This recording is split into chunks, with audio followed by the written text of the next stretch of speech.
Hey everyone, it's Victor here, and today I thought we would have a pajama party, or a slumber party, or whatever you want to call it. Generally, even when all this stuff isn't going on, when I go out and I come back in, I quick change into my pajamas every single time. It's like those magicians or those spies you see in movies that do quick changes, where 1 minute they're in a suit and then suddenly the next minute they're in a skeleton onesie, perhaps. Apart from when it's me, it's usually me tripping up and falling over on my face because my jeans are so tight that they cut off the blood circulation and I can't get them past my ankles. But that's beside the point. Today I thought we would have a kind of chill out, rant, bit of a gossip perhaps, and just be comfortable. And I've got Moo here for emotional support in case I go off on one and get annoyed, because there's some things I want to rant about, basically. I really want to talk about a few things that kind of annoy me. Because I kind of feel like, you know, slumber parties, sleepovers, whatever you want to call them, pajama parties. It's the time to do that. It's definitely the time to do that. When you're with close friends, you can say whatever the hell you want because no one's going to judge you. That's the feeling I want from this video today. So we're gonna rant a bit. I'm gonna update you on my life because some people have been asking some questions about stuff, so I'm gonna answer those. And at the end of this video, I am going to talk about this amazing little competition giveaway thing that happened that was organized by a fan account of mine that I then took part in and gave prizes out to in the end. I'm going to talk about that at the end, and I'm going to talk about the entries and stuff like that because I've been meaning to make a video about this and I'm useless. So we're doing that today. And my hair will not behave. My roots are so bad as well right now. Can you see these roots?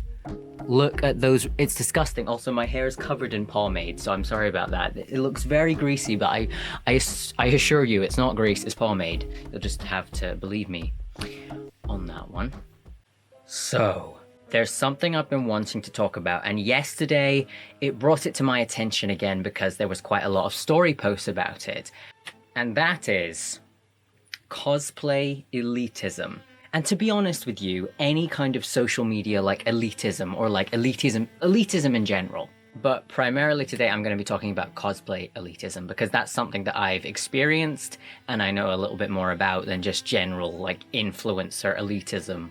In pretty much every community, there is a level of elitism. You're just going to find it somewhere. People will make it up somewhere because someone's going to decide that they're better than someone else. That's just something that happens with humanity. But in the world of cosplay, it can get pretty nasty. And I've seen it happen. Cosplay is meant to be about dressing up as a character you love, right? You might make the costume yourself, you might buy it, whatever, you might not do any makeup at all, you might spend years practicing your makeup. It's just a hobby, okay? You'd think. But in recent years, it has become more and more about who looks the most like a supermodel, rather than who looks like they're having the most fun. And that might sound lame to some people. It's like, oh, as long as you're having fun. But it genuinely is such an issue. It is such an issue. Because at the end of the day, someone can be cosplaying a character they love. They've probably spent weeks, months, maybe a whole year creating this cosplay, possibly, getting the confidence to post a picture of that cosplay, or make a video about that cosplay, or however they're going to show that cosplay at a convention or whatever. And then someone can say something like, oh, your wig's wrong, or oh, you're not the right height for that character, or you're not the right gender, or whatever. People can say a load of bad stuff, thanks YouTube monetization, about your cosplay, and it can destroy your confidence. Some people may argue that it's constructive criticism. It's not. Often it is not. But they feel the need to criticize someone's cosplay and tell them what's wrong with it rather than saying, you look great, or, encouraging them. So because of this, people get more and more anxious about posting their cosplays. I mean, it's happened to me. I've had some criticism on cosplays and early cos tests of mine where maybe I I've just been practicing the makeup, or I haven't finished the whole outfit. And someone will comment saying, I think you can do better. Or, oh, that wig's wrong. Like, you know, all these things that just, I did not ask for criticism. And I really think that's something in general, if someone is not asking for criticism or like help with their cosplay, don't give them it. Just don't.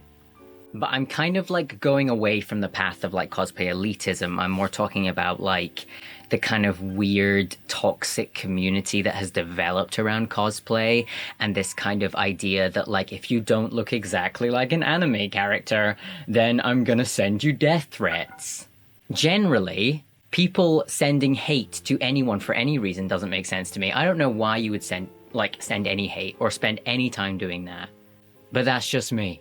The other thing that oh my god, this is more about the elitism thing, is the whole thing with follower count.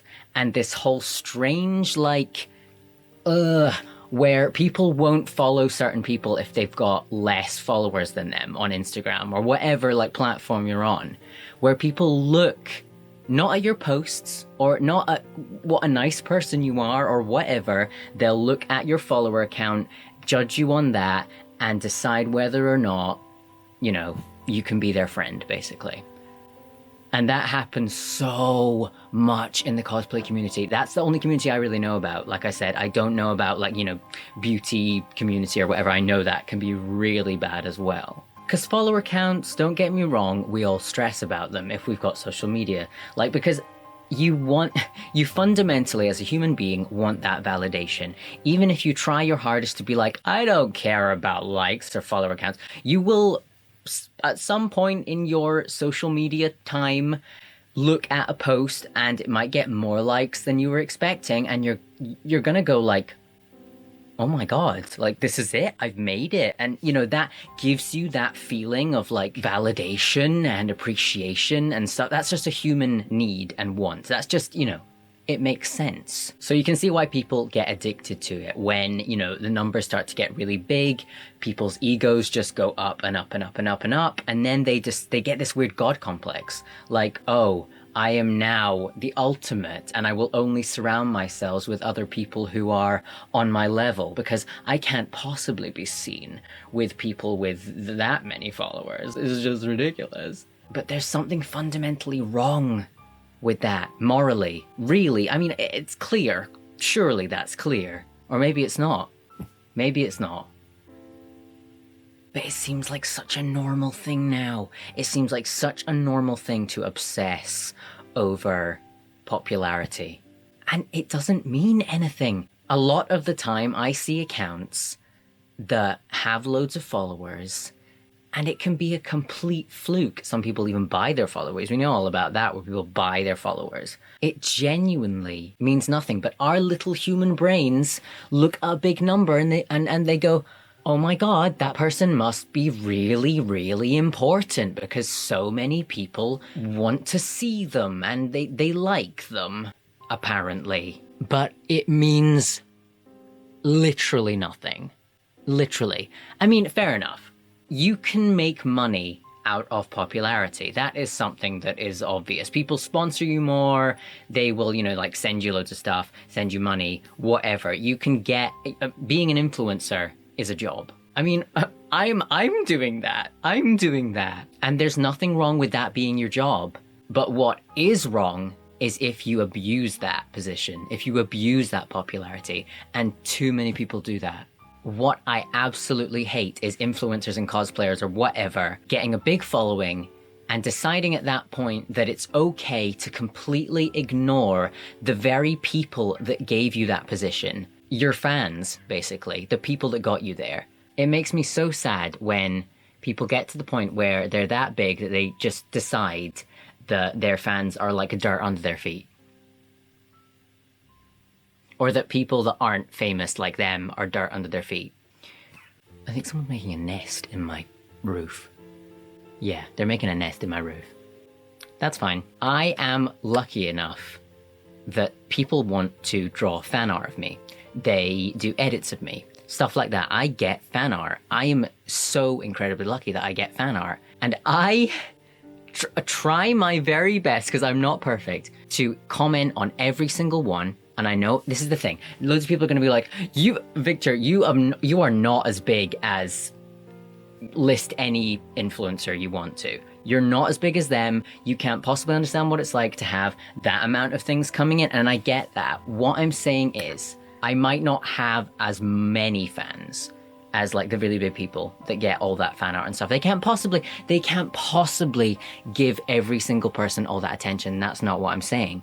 Because I'm in a position where I can, I try to. Because I'm someone that believes we are all equal. That fame, whatever, money, all these things don't put you on a higher pedestal than anyone else. I'm sorry. If you want to think like that, fair enough, but it's just not the truth. We are all equal. We're all equally deserving of respect and love and everything. The people that actively ignore their fans, or when someone brings them something like a piece of fan art and they just maybe look at it and decide to ignore it, or even like laugh at it, or like be like, oh, that's pathetic. Cosplayer fans can get very like fangirly, for want of a better word. And I think that builds people's egos like nothing else. When someone's going like, oh, you're so gorgeous, oh my god, like marry me, you know, that kind of thing. That can build people's egos up so fast. And I think that's why it happens with cosplayers more, because those people associate cosplayers with their favorite fictional characters, and they then put on that affection they have for the fictional character onto that human being cosplaying that character. That's what happens. And I think that's why it's such an issue. So I think what I want to say is, if you're a part of the cosplay community, or any community, just stay away from elitism. Don't do that thing where, and this happened to me with someone that I am no longer associated with. Someone I used to know used to send me pictures of cosplayers they thought were cringy, of characters they liked or whatever. They would send, this person was a cosplayer as well, but like, no one has the right to judge other cosplayers, right? We're just having fun. This is a hobby, for God's sake. This person used to send me posts of cosplayers they thought were cringy, and they go, oh my god, look at this person, look at their wig, look at their makeup, whatever. And I was never amused by this. But this person was a very toxic person who controlled me quite a lot in my life. And I didn't have the confidence or the strength to kind of cut ties with this person. At the time, I had to put up with that, and it really didn't feel good. I hated it. I'm sure there's people doing that still now. And the amount of, oh my god, I see it on YouTube as well, with the like reacting to cringy like cosplayers, or like TikToks or whatever, like people that like react and judge these people having fun. It just, oh my god.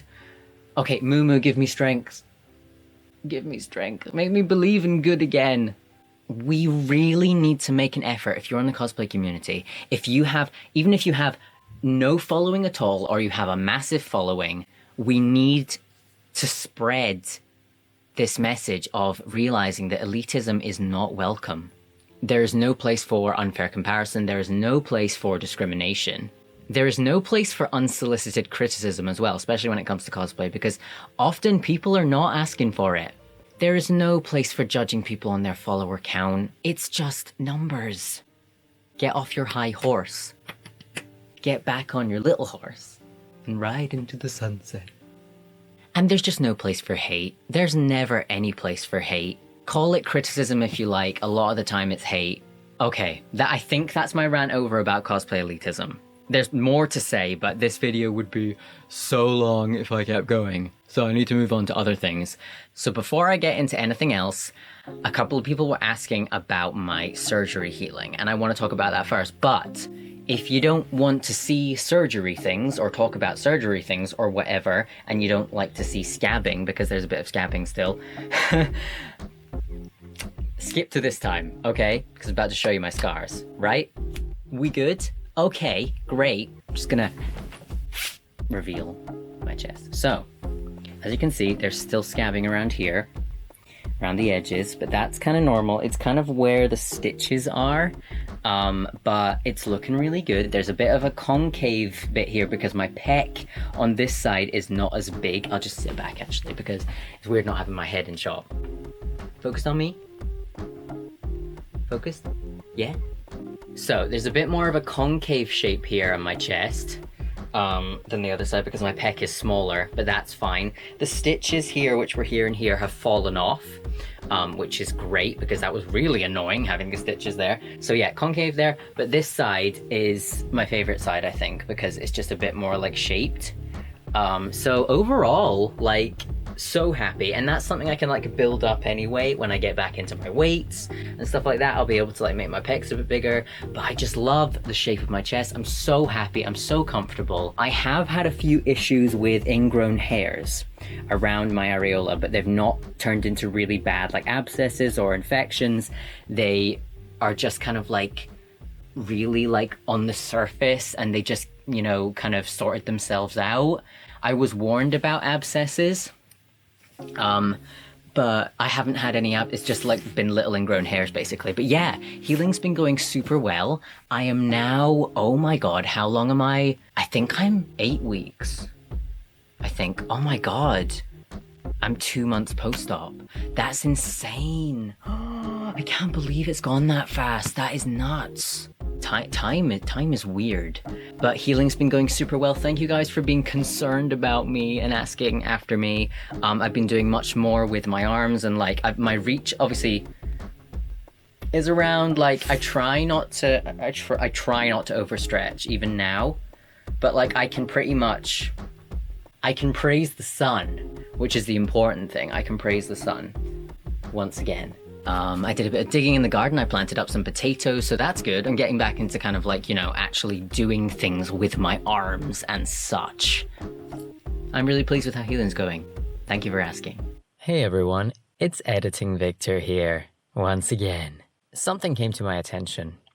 After filming this video, the next footage you're going to see when I unplugged my phone from Osmo, because I use my phone as a monitor for, basically I explain this in the next like couple of minutes anyway in the video, but basically after I unplugged my phone from Osmo, something very strange has happened, and I have no idea how it happened. As you know, my Osmo Pocket camera is very small, and I think this might be why this has happened. I cannot see the framing very well, I can't see what's going on with the image very well, so when I was checking it in real life, it seemed fine, but now when I'm editing it, I noticed that the frame is shaking, like there's an earthquake. The entire frame is just vibrating violently, and I have no idea how this happened. There was not a tremor. There was nothing that could have made Osmo do this. I just don't understand. But basically, I'm really sorry. I can't stabilize it. And unfortunately, it's not a scene I can really re-record, because this was a kind of honest look at all the entries of the masquerade competition, and it was the first time I kind of sat down and analyzed them all. So I don't want to re-record it because it will feel like I'm not as, like, you know, like an honest first view type thing, even though I did see them before, but very briefly. So yeah, I'm sorry that it looks like there's an earthquake in the next few minutes. It kind of gets better the longer you watch it. But then I changed the framing, I put my phone back in, and then it's fine. But I just wanted to say, I'm sorry. And, Osmo, what the hell are you playing at? Sorry if the angle has slightly changed and it looks a bit weird. I had to take my phone off of my camera, which is my monitor, for my little man, my little Osmo camera. It's complicated, but basically I needed my phone for this next segment of the video, so sorry about that. I am now going to talk about the most amazing fan, like, event thing that Great Victor Lockhart Fan, which is the most amazing fan account, and Jiri, who runs it, is such a lovely individual. They organized this event called the Locket Masquerade.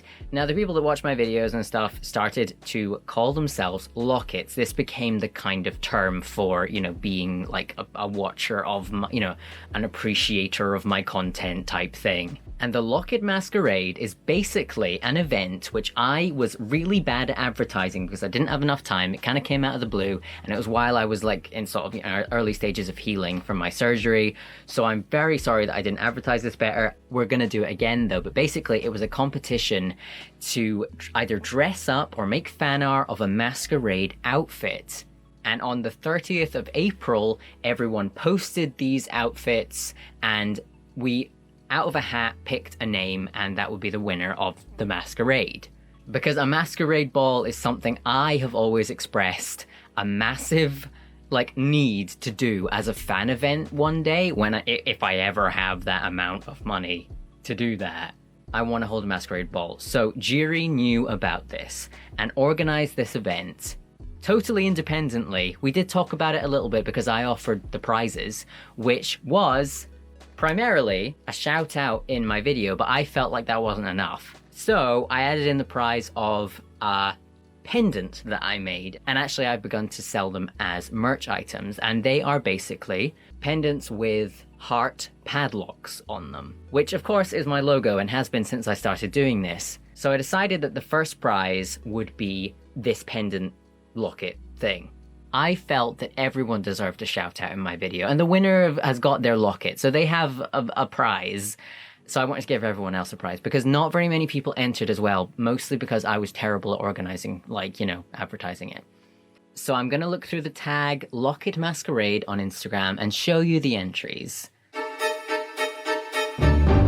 So first we have APG Art, I think that's how you pronounce your username, from Denmark, who did this absolutely gorgeous fan art piece of, I'm assuming them, maybe, or someone, in this beautiful midnight blue and gold ball gown with lanterns in the background, with a moon and stars. These colors are so gorgeous. They remind me of, in some chapels and churches and things like that, they have the ceilings painted with midnight blue and gold that looks like the night sky. This is what it reminds me of, and it's something I've always wanted in my future home, is ceilings painted with this beautiful midnight starry sky. I love it, and that's what it reminds me of. And they're holding what looks like a little puppy or something in their arms, and it's so gorgeous, and the mask is stunning. I love the kind of, is it feathers or details on the side of the mask? It's so gorgeous, so beautiful. So thank you, APG Art. Gorgeous entry. Absolutely love it. The second entry is by Vampire Rose, and oh my god, don't they look stunning. This dress is giving me Corpse Bride vibes. Is it a wedding dress? I'm assuming it's a wedding dress. Let's have a look. Oh my god, I'm so stupid. Okay, so it's actually a kind of cosplay from Labyrinth. Duh. I can see it now, obviously. They look gorgeous. I love that rhododendron in the background. It matches you perfectly. It looks like your headdress has been made from rhododendron, but you look amazing. Your makeup is so good. I absolutely love it. Just stunning. Vampire Rose, I appreciate you. You know that I think your looks are killer. Thank you so much for your entry. It's so gorgeous. Next, we have Aquila Koschmidt. Koschmidt? I don't know if I pronounced that correctly. I'm really sorry. And they, oh my goodness. Okay, this is such a dandy mood. This is such a large dandy mood. They have a fabulous long blonde wig on. They're just radiating this dandy drama. I'm just gonna go for a drama nap because my crush is waiting for me in the afterlife. I don't know, but it's I love it. I love your cravat as well, and just the cuffs, the fact that you're posing next to a tree with blossoms. Again, what a dandy mood. Absolutely amazing. You are a dandy dream. Next, we have one of the sweetest people in the world, Liza Scissorhands, everybody. Oh my goodness. And they are looking stunning in this very, Beetlejuice-esque, Tim Burton wife, outfit. This is just stunning. I absolutely love that skirt. But I love your pendant as well. Oh my goodness, I only just noticed that. So thank you, Liza. You are such a darling as well. Oh my goodness. If you need some positivity in your life, go follow Liza Scissorhands. Just saying. Next, we have a very mysterious entry. Now, this is very worthy of a masquerade, I have to say. I love the idea of an anonymous visitor, a mysterious stranger appearing at our masquerade, and this person who wishes to remain anonymous. Isn't that just the coolest thing ever? Is wearing the most gorgeous damask, velvet, and silk and jet. I can't even tell it's in black and white dress, and I'm just absolutely shook. Like, who is this mysterious stranger? What is your name? Why are you here? Can we get some appreciation for this mysterious stranger, my friends? Absolutely gorgeous. And now we have the entry of Great Victor Lockhart fan themselves, which is a beautiful drawing. It is them in their gorgeous dream outfit for this masquerade. And it's the most beautiful purpley pink ball gown. And they're on a backdrop of stars, because of course the perfect weather for a masquerade would be a clear, crisp, starry evening, of course. And they have a beautiful white mask with purple accents. That skirt looks like it spins the whole way around and knocks everyone over on the dance floor. I highly approve. Absolutely stunning. I expected nothing less. But now we have the winner, the name that was picked out of the hat for their fabulous masquerade outfit, Spirit Straw. They have done this very jestery, clown-esque outfit with pastel pinks, blues, greens. Every single color is in there. I love the trousers and the boots and the whole dandy look going on here. It's absolutely gorgeous. I love the Venetian mask with the bells. You know I love those. I have loads of Venetian masks with bells. I love the contrast of the jet black kind of breeches with the colorful doublet. Yes. Thank you, Spirit Straw, and I've sent you your locket. You know I've talked to you.